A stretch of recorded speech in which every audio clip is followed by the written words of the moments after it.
gente de YouTube en esta ocasión es el origen de Derrack. El rastrillo está un poco larga, tiene mucha material, así que lo disfruten. Derrack el rastrillo. Durante el verano de 2003, los acontecimientos en el noreste de Estados Unidos que involucran una extraña criatura, parecida a la humana, despertó el interés de los medios de comunicación locales. Breve, antes de un apagón aparente fue promulgada. Hay poca información o ninguna, se dejó intacto, como las cuentas más en línea y escritos de la criatura fueron destruidas misteriosamente. Centrada principalmente en la zona rural del estado de Nueva York, y una vez que se encuentra en Idaho, autoproclamados testigos contaron historias de sus encuentros con una criatura de origen desconocido. Las emociones van desde niveles extremadamente traumáticos de miedo y malestar, a un sentido casi infantil de la alegría y la curiosidad. Mientras que las versiones publicadas ya no son de la historia, los recuerdos se mantuvieron poderosos. Varios de los involucrados comenzaron a buscar respuestas en ese año. A principios de 2006, la colaboración se había acumulado casi 2 docenas de documentos que datan entre el siglo XII y hoy en día, situados en 4 continentes. En casi todos los casos, las historias eran idénticos. He estado en contacto con un miembro de este grupo y fue capaz de obtener algunos extractos de su próximo libro, Una nota de suicidio, 1964. Mientras me preparo para tomar mi vida, siento que es necesario disipar cualquier sentimiento de culpa o dolor que he introducido a través de este acto. No es culpa de nadie más que a él. Una vez me desperté y sentí su presencia. Otra vez que me desperté y vi su forma. Otra vez me desperté y escuché su voz, y vi sus ojos. No puedo dormir sin que me aterre lo que podría pasar la próxima vez al despertar. No puedo despertar nunca más. Adiós. Encontrada en la misma caja de madera, donde había 2 sobres vacíos dirigidos a William y Rose, y una carta suelta personal sin sobre. Querida Linnie, he rezado por ti. Él te ha dicho tu nombre. Una entrada de diario, traducida del español. 1880. Tengo la experiencia del mayor terror. He experimentado el mayor terror. Veo sus ojos cuando cierro los míos. Son huecos. Negros. Me miraron y me atravesaron. Sus manos mojadas. No puedo dormir. Su voz, texto ininteligible. Un navegante registro. 1691. Vino a mí en mi sueño. Desde los pies de mi cama sentí una sensación. Se llevó todo. Tenemos que volver a Inglaterra. No vamos a volver aquí otra vez, él lo ha pedido. De un testigo. 2006. Hace 3 años, yo acababa de regresar de un viaje a Cataratas del Niágara con mi familia para el 4 de julio.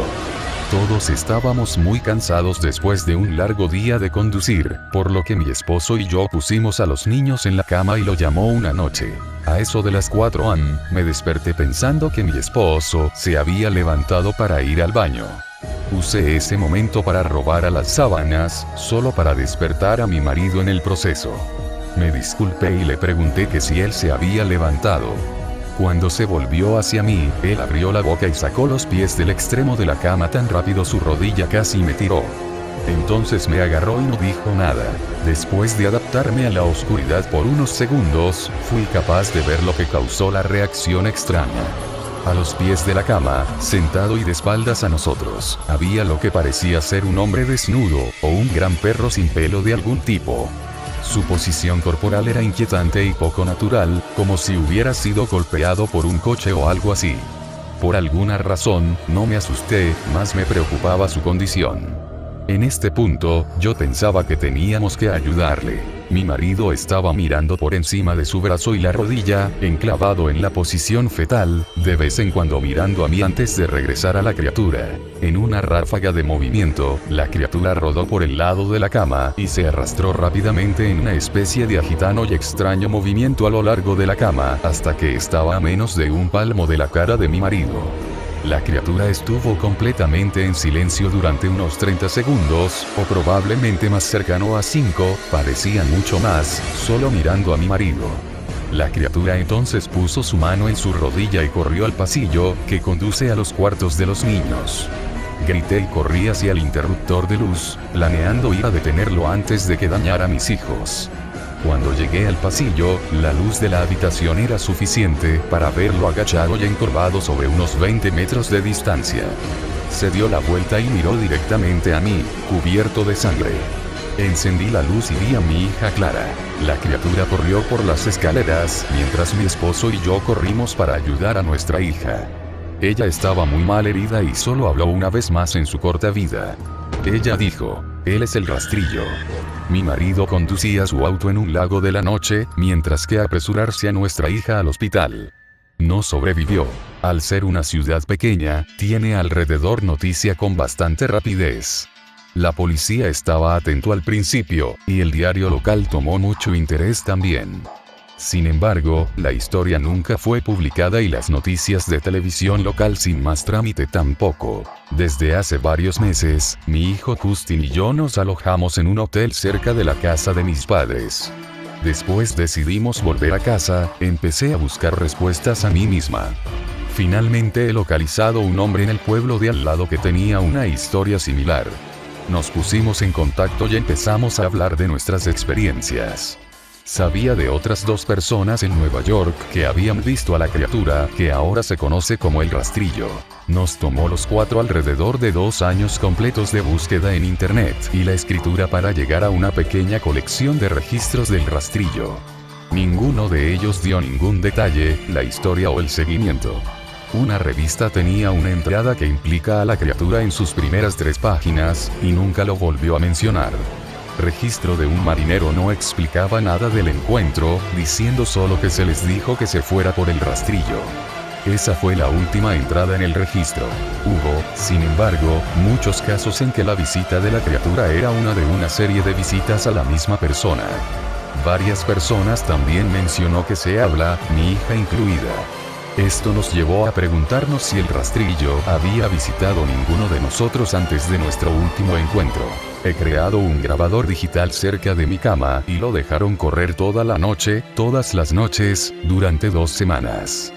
Yo sería tediosamente escanear a través de los sonidos de mí dando vueltas en mi cama cada día cuando me desperté. Al final de la segunda semana, yo estaba acostumbrado al sonido ocasional de sueño mientras desdibujando a través de la grabación a 8 veces la velocidad normal. Esto todavía tardó casi 1 hora todos los días. En el primer día de la tercera semana, me pareció oír algo diferente. Lo que encontré fue una voz chillona. Era el rastrillo. No puedo escuchar el tiempo suficiente para empezar a transcribirlo. No he dejado que nadie la escuche todavía. Todo lo que sé es que he oído antes, y ahora creo que habló cuando estaba sentado frente a mi esposo. Yo no recuerdo haber escuchado nada en ese momento, pero por alguna razón, la voz en la grabadora inmediatamente me lleva de vuelta a ese momento. Los pensamientos que deben haber pasado por la cabeza de mi hija me pone muy molesta. No he visto el rastrillo desde que arruinó mi vida, pero sé que él ha estado en mi habitación mientras yo dormía. Me conoce y temo que una noche me despertaré para verlo mirándome. Anónimo. Bueno, espero que les haya gustado esta historia y los relatos del rastrillo. Me les despido, su amigo Sebas 1510.